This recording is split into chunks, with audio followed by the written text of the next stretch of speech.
बड़े बूढ़ों के लिए कोरोना की कई वैक्सीन आ गई।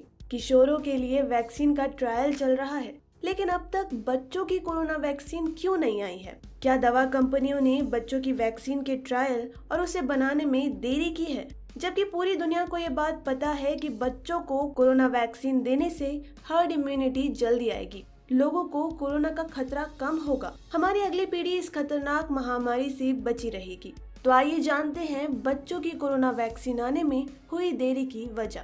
दुनिया की दिग्गज दवा कंपनियों ने सबसे पहले बड़े बूढ़ों की वैक्सीन बनाई। जनवरी में खबर आई थी कि मॉडर्ना फार्मास्यूटिकल्स किशोरों के लिए वैक्सीन का ट्रायल शुरू कर रहा है। तो वहीं मॉडर्ना की जो वैक्सीन अभी बाजार में है और लोगों को दी जा रही है, वह कम से कम 18 साल की उम्र तक के लोगों के लिए है। वहीं फाइजर बायोएनटेक की वैक्सीन कम से कम 16 साल की उम्र के युवाओं को दी जा सकती है। लेकिन इससे कम उम्र के किशोरों और बच्चों का क्या होगा? आइए समझते हैं इसे अमेरिका के इडाहो स्थित बॉयज इलाके में बतौर लाइब्रेरियन काम करने वाली मैगन एगबर्ट के हवाले से।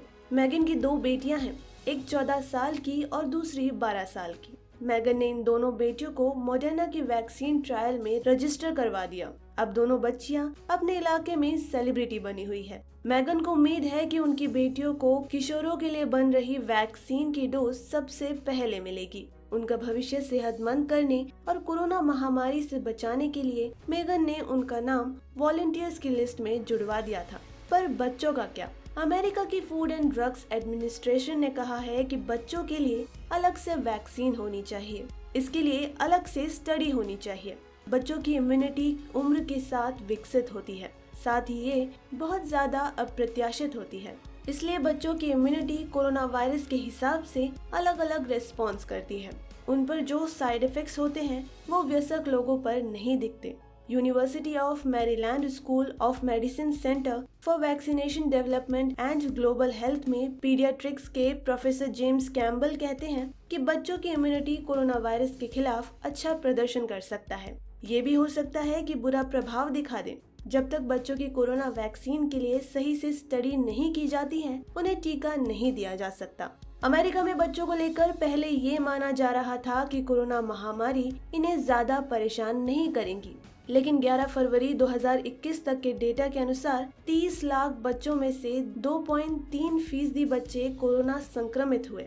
जितने बच्चे अस्पतालों में भर्ती हुए, उनमें से 241 बच्चों की मौत हो गई। दुनिया भर के बच्चों के डॉक्टरों का मानना है कि अगर बच्चों की कोरोना वैक्सीन बनती है तो उससे संक्रमण का खतरा तो कम होगा ही, तो वहीं बच्चों को मल्टी सिस्टम इन्फ्लेमेटरी सिंड्रोम से बचाया जा सकेगा। दुनिया भर के बच्चों में से जितने को भी कोरोना हुआ, उनमें से हजारों बच्चों को मल्टी सिस्टम इन्फ्लेमेटरी सिंड्रोम हुआ। इस बीमारी से यूरोप और अमेरिका के हजारों बच्चे प्रभावित हुए।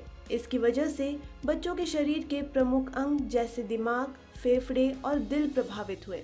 स्टेट यूनिवर्सिटी ऑफ न्यूयॉर्क में पीडियाट्रिक्स के प्रोफेसर जोसेफ डोमचॉस्की कहते हैं कि मल्टी सिस्टम इन्फ्लेमेटरी सिंड्रोम चिंता की बात है। अगर कोरोना की वैक्सीन से बच्चों को राहत मिलती है तो वो जल्द आनी चाहिए। उम्मीद जताई जा रही है कि फाइजर और मॉडर्ना के वैक्सीन ट्रायल्स का प्राथमिक परिणाम गर्मियों की शुरुआत तक सामने आएंगे।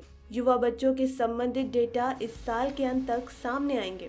एक बार ये डेटा सामने आ जाएंगे तो दवा कंपनियां 6 महीने तक के बच्चों के लिए भी कोरोना वैक्सीन का ट्रायल करेंगे।